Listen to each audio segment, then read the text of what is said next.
मैं वो हूँ जो बस कट करवाने जाता परंतु बिस्किट निकल आता। मैं वो हूँ जिसको तुम देख के लेकिन नंबर नहीं किया कभी डायल, इसलिए पीछे बनवा लिया मैंने स्माइल। और मैं वो हूँ जिसको तुम देती थी लाइकी, इसलिए पीछे बनवा लिया मैंने नाइकी। और मैं वो हूँ जो नहीं दे पाता अपने नाई को जवाब। तो मैं कौन हूँ? मैं हूँ कटवाने वाला। Hi guys, welcome back to my channel. This is Karan H D Grover on the formal edit. अब बालों की बात करें तो वो हमारी एक ज्वेलरी है। It's our biggest accessory and the way we present it वो हमारी पर्सनालिटी को आउटशाइन कर सकता है। और जब हम ऑनलाइन वो हेयर स्टाइल्स देखते हैं और बोलते हैं भाई गोल्स, वाई गोल्स, उन गोल्स के पीछे क्या है वो छोटे छोटे रोल्स, आइए बात करते हैं। हेयर कट से पहले शैम्पू बिल्कुल मत करना अगर वो एंटी डैंड्रफ शैम्पू है, 2-in-1 शैम्पू या कंडीशनिंग शैम्पू है। हर एक एंटी डैंड्रफ शैम्पू के अंदर कॉमन 2 इंग्रेडिएंट होते हैं, प्रिथियन एंड सेलेनियम सल्फाइड। बेसिकली कभी कभी आप नोटिस करते हैं कि शैम्पू करने के बाद बाल खड़े खड़े हो गए हैं या थोड़े फ्रीजी लग रहे हैं, यही इंग्रेडिएंट्स है। एंड ये फैमिली इसलिए नहीं जहां पे 2-in-1 या कंडीशनिंग शैम्पू आता है, इससे बाल स्लिपरी होते हैं। ये तरीके की शैम्पूइंग से बाल अनइवन कट सकते हैं। या 24 घंटे के अंदर आपने बाल धोए हैं, उसके बाद अगर आप सोए नहीं, प्रोडक्ट नहीं लगाया, तेल नहीं लग रखा, तो आप बाल उसी में कटवा सकते हैं। नहीं तो go for a mild shampoo. अब सबसे बड़ा संकट ये आता है कि हमारे ऊपर लेंथ छोटी, मीडियम या बड़ी सूट करेगी। जैसे अलग अलग तरीके की बॉडी शेप्स होती है, किसी पे टाइट, किसी पे ढीले, किसी पे लेयरिंग पसंद आती है। सेम तरीके से किसी भी बॉडी टाइप पे आप गलत फिटिंग के कपड़े पहनाओगे तो वो इनअप्रोप्रिएट दिखेगा। एंड उसी तरीके से किसी फेस शेप पे अगर गलत लेंथ लगा दोगे तो वो भी खराब दिखेगा। 4 तरीके के हेयर टेक्सचर होते हैं। पहला है स्ट्रेट, पतला, थिन बाल। सेकंड आता है little wavy to more wavy, जो मेरे भी है, अभी तो मैंने ड्राई कर रखे हैं। 3 इज कर्ली एंड 4th है बिल्कुल कॉइली बाल जो होते हैं। और 4 तरीके की लेंथ भी होती है बालों की, शॉर्ट, मीडियम एंड लॉन्ग। अब बाल जितना पतला, स्ट्रेट या फ्लैट रहेगा विच इज टाइप 1, उतना छोटे बालों के अंदर आप टेक्सचर, स्टाइलिंग, पार्टीशन कर पाओगे। लेकिन जितना बाल हैवी होता जाता है, जैसे कि कर्ली, कॉइली या वेवी जो हमारी कैटेगरी है, उतने सेम छोटे बालों में आप टेक्सचर, पार्टीशन नहीं कर पाओगे। सो टाइप 1 टेक्सचर के बालों के लिए परफेक्ट लेंथ रहने वाली है शॉर्ट, मीडियम या मीडियम लेंथ के हेयर स्टाइल्स, जो उनके करंट टेक्सचर के हिसाब से उनके फेस को बेस्ट दिखाएगा। टाइप 1 के लिए वर्स्ट हेयर लेंथ पता है क्या है? That is long hair length. क्योंकि लॉन्ग बाल तब अच्छे लगते हैं, वो वॉरियर, वो सेक्सी लुक तब आती है जब अंदर खुद की लेयर्स, खुद की वॉल्यूम होती है। और टेक्सचर 1 के पास वो चीजें नहीं है। एंड ऑल्सो जब टेक्सचर 1 के बाल ज्यादा लंबे होते हैं तो स्कैल्प विजिबल ज्यादा होती है। सो अवॉइड लॉन्ग। हल्का सा वेवी या कर्ली बाल टाइप 2 एंड 3, उनके लिए वर्स्ट लेंथ है जो बीच में अटक जाती है, विच इज द मीडियम शॉर्ट, मतलब यहां तक के बाल। क्योंकि हल्का सा इनका खुद का टेक्सचर शुरू ही होता है एंड प्रॉपर स्टाइलिंग वो निखर के नहीं आ पाती उसकी ब्यूटी। दैट इज वाई ये लेंथ अवॉइड करते हुए मीडियम या long length is the best. 4th यानी कि कॉइली हेयर टाइप कॉमन नहीं है इंडिया में, लेकिन still it's very difficult to maintain. अगर लॉन्ग रखने हैं तो आपको थोड़ा ड्राइनेस एंड आपका जो डैमेज है वो रिपेयर करके रखना पड़ेगा। एंड ईजी ऑप्शन चाहिए तो गो सुपर शॉर्ट, क्योंकि उनका रूट के बाहर से ही हल्का सा कर्ल होने लगता है। सुपर शॉर्ट भी कराएंगे तो हल्का खुद का टेक्सचर आएगा जो छोटे में भी बोरिंग नहीं लगेगा। यार शॉर्ट हेयर स्टाइल्स तो कई लोगों में बड़े सेक्सी लगते हैं, आपने तो सिर्फ कॉइली वालों को सजेस्ट कर रहे हैं। देखो शॉर्ट आर सेक्सी बट वो एक रिस्की जोन है। पहले ये देखो, अब समझे? रिस्की इसलिए या तो आर है या तो पार है, या तो फाड़ू या तो सड़ा हुआ आड़ू। अब शॉर्ट के अलावा जितने भी हेयर स्टाइल्स होते हैं वो फेशियल फीचर्स या आपके फेस शेप को थोड़ा सा बैलेंस करते हैं या मॉडिफाई करते हैं। लेकिन जब शॉर्ट हेयर की बात आती है वो 3 पैरामीटर है, विच इज द ट्रिपल एफ बोला है मैंने, रूल, जो आपके पास नहीं है तो मैं झूठा दिलासा क्यों दूं। First S stands for features, जिसका मतलब है आपके ईयर्स और नोज, वो जितने ज्यादा ब्रॉड होंगे वर्सेस जितने स्लिम होंगे तो वो सूट करेंगे। ब्रॉडनेस होगी तो सारा फोकस वहीं जाएगा, जिसको बैलेंस करने के लिए हमें ऊपर बाल चाहिए। सेकंड एफ का मतलब है आपका फोरहेड। अगर आगे कोई कट है, वो ज्यादा बड़ा फोरहेड है, कोई घूम यानी कि कॉवलिक है, तो वो सिमेट्रिकल नहीं है। Third is your facial fat. अगर इस फेस को देखे लुक्स गुड, लेकिन अगर बाल हटा दे तो बेसिकली सारा फोकस कहां चला गया है? आपके फेशियल मसल्स एंड फैट के ऊपर। तो थोड़ा सा लीन रहे। बहुत चबी या वाइड फेसेस पे भी आपने छोटे बाल सूट करते हुए देखे होंगे, वो यूज करते हैं कैमोफ्लेज टेक्निक। बेसिकली अपनी बियर्ड का यूज करते हुए फेशियल फैट को छुपाते हैं, मेकिंग देयर नीचे की बियर्ड लुक मोर एंगुलर। उसकी जो बियर्ड सेटिंग रहती है उसको मैं इजीली डिकोड कर देता हूं। Upper cheeks 0.5, lower cheeks 2, moustache 2 and chin area 4। अब यूट्यूब पे हमने बड़े सारे हेयर केयर रूटीन देखे होंगे, बट वो क्या इफेक्टिव थे? अगर थे तो आप ये वाली वीडियो को देख रहे हैं। अब कई लोग 5 product hair care routine follow करते हैं, तब भी इतना इफेक्ट नहीं आता, और कई लेबर्स टंकी के पानी से सीधा नहाते हैं, तब भी बाल शाइनी एंड स्ट्रांग रहते हैं। तो इसका मतलब क्या है? Product doesn't matter? No, they do matter, लेकिन आपको अपने बालों को समझना इंपॉर्टेंट है। आपके जो बाल है वो प्लांट्स की तरह ही है। अब डिफरेंट प्लांट्स को डिफरेंट कंडीशंस चाहिए। सॉइल की बात करें, कोई को मॉइस्चर वाली चाहिए, कई को कम मॉइस्चर वाली चाहिए। वाटरिंग भी अलग अलग टाइम पे चाहिए। फॉर एग्जांपल स्नेक प्लांट 4 से 5 दिन, एलोवेरा को 15 से 20 दिन, बैम्बू को 7 से 10 दिन। और कई चीजें जैसे कि कौन सा वेदर चल रहा है या प्लांट का साइज कितना है, ये भी चीजें मैटर करती है।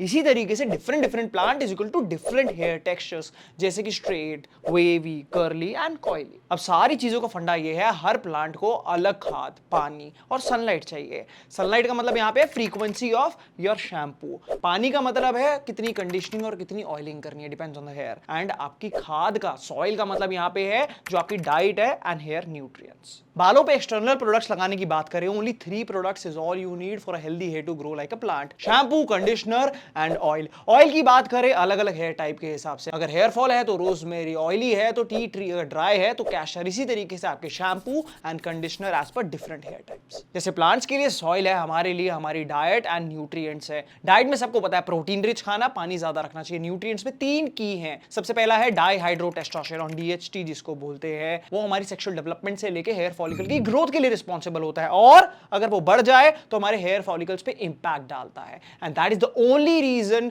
टीन एज में या अर्ली एज में लोग हेयर लॉस फेस करते हैं। वो चाहे आपका स्ट्रेस बोलो, लैक ऑफ मूवमेंट, गंदी डाइट, बहुत सारे फैक्टर्स मिला के बनता है। सेकंड है biotin, which is the main vitamin of the family, vitamin B, जो रिस्पॉन्सिबल होता है आपके hair, nail and skin repair plus growth के लिए। लास्ट इज ओमेगा 3, जो आपकी हेयर ग्रोथ की साइकिल है वो स्पीड पे रहे एंड रेगुलेट होती रहे, उसके लिए रिस्पॉन्सिबल होता है। 3 ओनली एंड की न्यूट्रिएंट्स है जो हमारे बालों की खाद है। अब आप बोलोगे भाई वो 3 इंपॉर्टेंट विटामिन्स को मेंटेन करने के लिए 3 अलग अलग टैबलेट्स ले। नहीं, ऐसा नहीं है। हमारे आयुर्वेदा में इन चीजों का नेचुरल सोल्यूशन गिवन है, जैसे कि pumpkin seeds, Agastya, flax seed, जिनमें ये चीजें आराम से मिल जाती है। अब ऑब्वियसली उतना टाइम और पेशेंस किसी में नहीं है कि वो हर्ब्स को, सीड्स को लेके आए और उनको यूज करे। उसका इफेक्टिव सोल्यूशन है सेसा का आयुर्वेदिक DHT ब्लॉकर, जो प्लांट बेस्ड है। सेसा DHT ब्लॉकर की बेस्ट बात यह है कि ओमेगा 3, बायोटिन इसके फॉर्मुलेशन में आ जाते हैं। मतलब जो सारे की इंपॉर्टेंट न्यूट्रिएंट्स थे बालों के लिए, वो एक ही जगह, एक ही टैबलेट, जो हमारे हाई DHT को कंट्रोल करेगा, मतलब जो हमारे हेयर फॉलिकल को श्रिंक नहीं होने देगा। ऑटोमेटिकली उसका मतलब है हेल्दी हेयर ग्रोथ को प्रमोट करेगा इन आयुर्वेदिक फॉर्मुलेशन, मतलब नो साइड इफेक्ट, जिसका मतलब है you don't need to take any other vitamin और टैबलेट एक्सेप्ट दिस। और हाँ, ये मैंने रिसर्च करके निकाला है, सेसा केयर कंपनी जो 25 साल से ज्यादा आयुर्वेदिक एक्सपर्टीज रखती है, verified by ayurvedic doctors. So invest in your hair wisely. और हाँ, सेसा DHT ब्लॉकर का लिंक मैंने नीचे डिस्क्रिप्शन बॉक्स में दे रखा है। अपर हेयर की तो हमने पूरी साइंस समझ ली, बात आती है अब साइड हेयर की। जिनका टाइप 1 है तो उनके बाल बिल्कुल पतले, फ्लैट है, उसमें खुद का टेक्सचर नहीं है, और कई लोगों की स्कैल्प ज्यादा दिखती होगी उसके अंदर, तो वो बेस्ट क्या कर सकते हैं, अपनी साइड्स को मीडियम में थोड़ा सा साइड टेक्सचर दे सकते हैं, जिससे ओवरऑल बालों में टेक्सचर भी मिलेगा, प्लस आपका जो ज्यादा स्कैल्प विजिबिलिटी है वो भी कम होगी। अब कैटेगरी आ गई जिनको साइड फेड कराना है, तो उसके अंदर टाइप 1 है, अगर बाल पतले हैं, मतलब स्कैल्प ज्यादा दिखती है, अगर माथा भी चौड़ा है, उसके बाद भी फेड करवाना है तो करवा देते हैं। लेकिन आपका जो ये वी बनता है, इसको फेड नहीं करना, क्योंकि यहां होती है स्किन। वी को फेड कर दिया तो स्किन प्लस स्किन, तो फोरहेड नहीं, इसको हाईवे कहते हैं। अब टाइप 1 कैटेगरी को ध्यान रखना है कि जो आपका वी है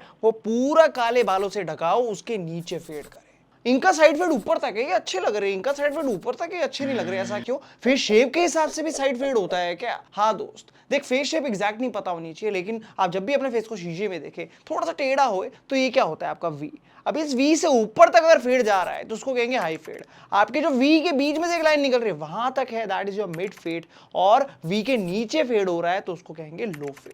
एक गर्दन को आपने ढका हुआ है, एक पे वी नेक है और स्किन ज्यादा यहां दिख रही है, तो लंबी पतली यहां लगेगी ना। तो सेम तरीके से जब आपका हाई फेड होता है तो काले बाल आपको शैडो देते हैं, लेकिन जब हाई फेड ऊपर तक हो रहा है तो स्किन ज्यादा दिख रही है, तो वो सेम तरीके से आपके फेस को लंबा दिखाता है। फेस शेप्स में लोग वैसे ही बहुत कंफ्यूज रहते हैं। आपको 2 फेस को बस ध्यान रखना है, या तो आपका फेस थोड़ा सा पतला और लंबा दिखता है, या आपका फेस आता है थोड़ा सा चौड़ा या थोड़ा सा गोल कैटेगरी में। अगर चौड़ा गोल कैटेगरी के अंदर आ रहा है तो आपको मीडियम या अपर फेड देना, जिससे फेस और लंबा होगा। और फेस अगर पतला है या ऑलरेडी लीन है तो आपको सिर्फ लो फेड रखना है। अब back here is back in trend. अब बहुत लोगों को जानना है मॉडर्न मुलेट से लेके जो पीछे के हेयर है भाई वो हम पे सूट करेंगे या नहीं करेंगे। इजी थ्योरी ब्रेक डाउन करते हैं। आपका जो लोअर फेस या नेक एरिया होता है अगर वो थिन है या मीडियम विथ का है तो वो पीछे को मेसी मुलेट बढ़ेगा या मुलेट आएंगे तो उसका सरफेस एरिया बढ़ेगा तो वो खराब नहीं लगेगा एंड सूट करेगा। एंड लोअर फेस या नेक अगर आपका थिक है तो मेसी मुलेट तो बिल्कुल नहीं, स्ट्रेट मुलेट रख सकते हैं या पीछे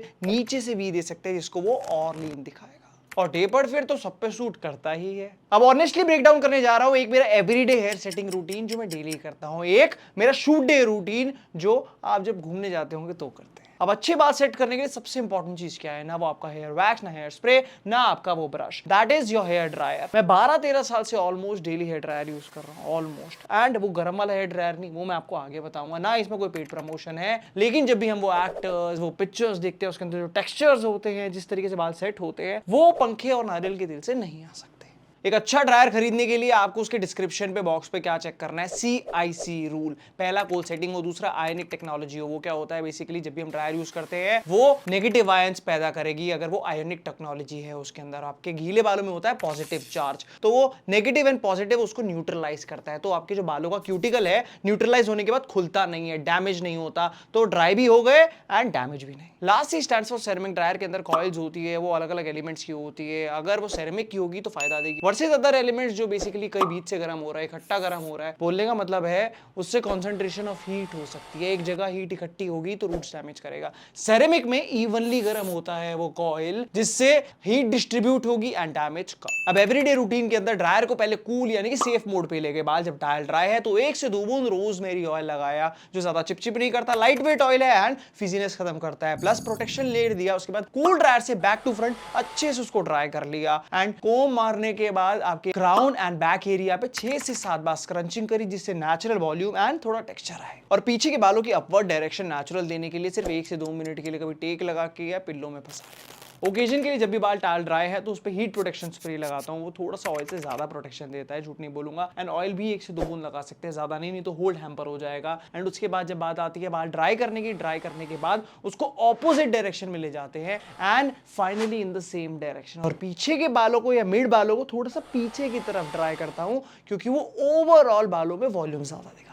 फिर ब्रश से एग्जैक्टली जैसे बाल चाहिए मेरे को वैसे सेट कर लेता हूं विदाउट एनी प्रोडक्ट, क्योंकि प्रोडक्ट से अगर दबाने लगा तो ज्यादा प्रोडक्ट यूजेज होता है। एंड उसके बाद हार्ड वैक्स लेने के बाद अच्छे से उसको रब करा। सबसे पहला हाथ जाता है मेरा बैक पे, क्योंकि वो ओवरऑल वॉल्यूम के लिए जब खड़े रहेंगे तो बेटर वॉल्यूम दिखता है। एंड देन फ्रंट वॉल्यूम पे हाथ गया एंड जो टेम्पल के बाल है उसको लेयर करके गिराया। उसके बाद चिपचिप हाथ जो बचे रह जाते हैं बैक साइड को स्क्रंच कर लेता हूं। एंड क्योंकि बार बार प्रोडक्ट नहीं लगाना पड़े और साइड्स के बालों को ऊपर की तरफ वॉल्यूम भी नहीं चाहिए, इसीलिए उसको गीला करा, चिपचिपे हाथ से साइड्स को दबा देता हूं। सो ये थे वो सारे हेयर सीक्रेट्स और उनके सोल्यूशन। और मैंने आपको जो सेसा का DST ब्लॉकर बता रखा है उसका लिंक मैंने नीचे दे रखा है, जरूर चेक करना। You can use the code TFE15 for flat 15% of. अगर वीडियो मजा आया तो लाइक शेयर और कमेंट करना मत भूलना। अगर आप सब्सक्राइबर नहीं है दोस्तों तो प्लीज सब्सक्राइब कर लेना।